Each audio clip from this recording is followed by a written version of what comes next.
To make scones, or scones, I'm not sure how you say it, it's entirely up to you, but we're going to make them today, and I've got the oven on here at roughly 200 degrees centigrade. In the bowl I've got some self-raising flour, 225 grams, and a pinch of salt, a large pinch of salt. I find the salt really brings out the flavour. So to that I'm going to add some more dry ingredients. It's 40 grams of caster sugar. Just going to mix these up.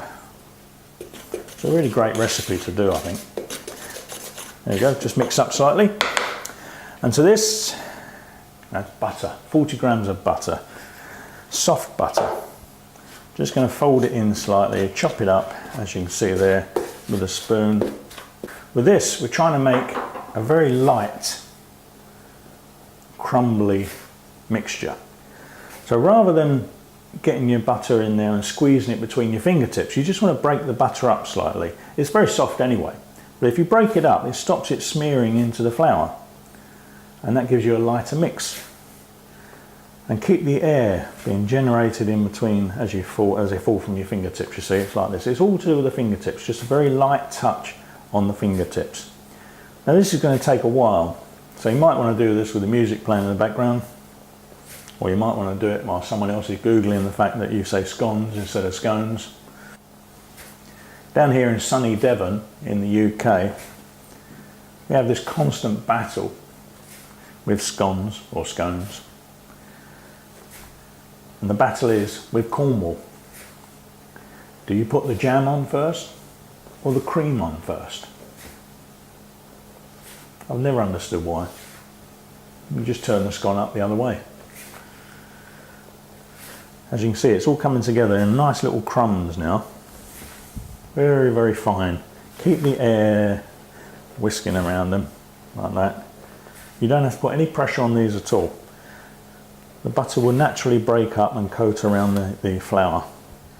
Now this mixture, 225 grams of self-raising flour, that should give us between 10 and 11, 10 or 12 minimum small scones. There you go.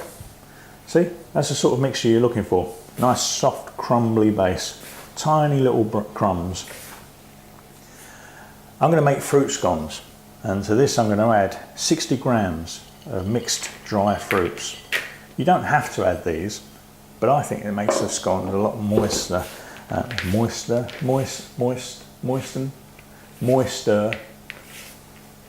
tastier. That's better. Mix them in so you get a nice even coating of the dry fruits. What have I got here? 150 grams of milk. This is semi-skimmed milk. You can use, I'm just pouring this in, hold on, so I'm concentrating. I don't want it too wet, you see. Can you see this? Just want to fold it in together. You don't want to overwork it too much. Just enough milk to bring it all together. It's probably because I've got quite warm hands. But as you can see, it's quite doughy. So let's put a bit more flour on my hands just to warm it up a little bit, stop it sticking. There we go. I'm just going to roll this around a little bit. It's almost like kneading bread, but you don't want to push too hard on this. You just want soft folds. So you're just using the palm of your hand just to lightly bring it all together. And roll it, roll it, roll it. This will keep the creases to the bottom of your dough. There you go. Should be about right. Pat it out.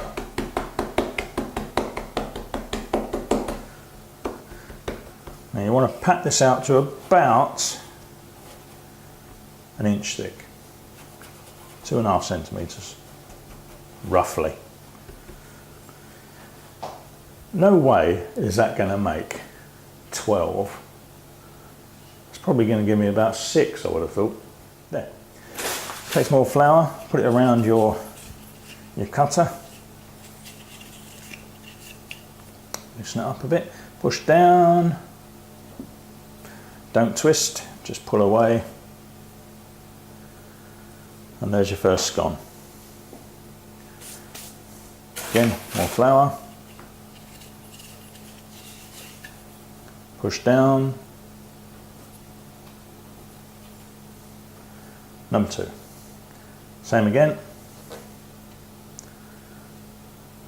And number 3. These are great. These scones are fantastic because you can actually put these in the freezer now as they are and then just pull them out when you're ready to cook them, or you can bake them and then put them in the freezer. Don't want to overwork this again. I'm just bringing the scraps together just so we get some more.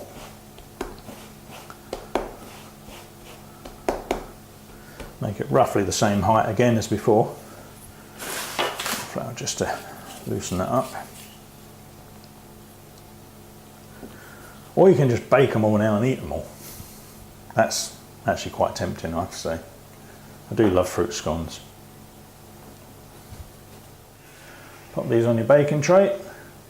They won't spread, so you don't have to put them too far apart. I actually made more than I thought I was going to make here. Great. More for me. There you go. These need to be baked for about 15 minutes until they turn golden brown. Time to wash up and contemplate how I'm going to eat them.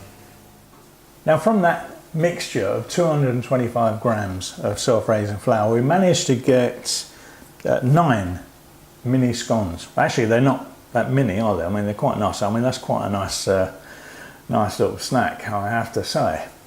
But as you can see, that's more than enough. You can put those in the freezer if you want to and just take them out on the day, defrost them slightly, and then eat them straight away.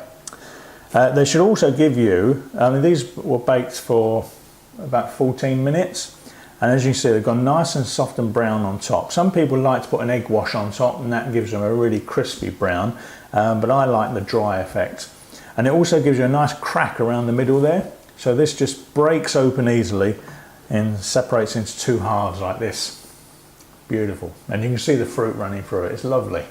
Gives you a nice soft texture. Beautiful. Now, to decorate, you just serve with clotted cream and jam or strawberries. If you put clotted cream on first, I think you're from Devon, I think, or is that from Cornwall? Not sure. You'll have to look it up.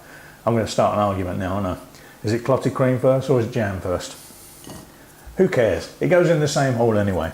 So we're going to spread that with my clotted cream. Look at that. Beautiful. Oh my word. And then some jam.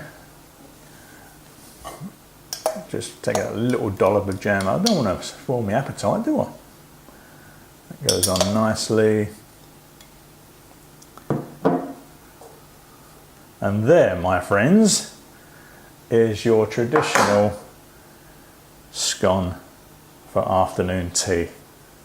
And it looks rather nice, doesn't it? Anyway, clear off. I'm going to try it. Subscribe to the channel and you'll be notified when more recipes come up like this. Nice and easy bakes. You can try at home. Anyway, get going.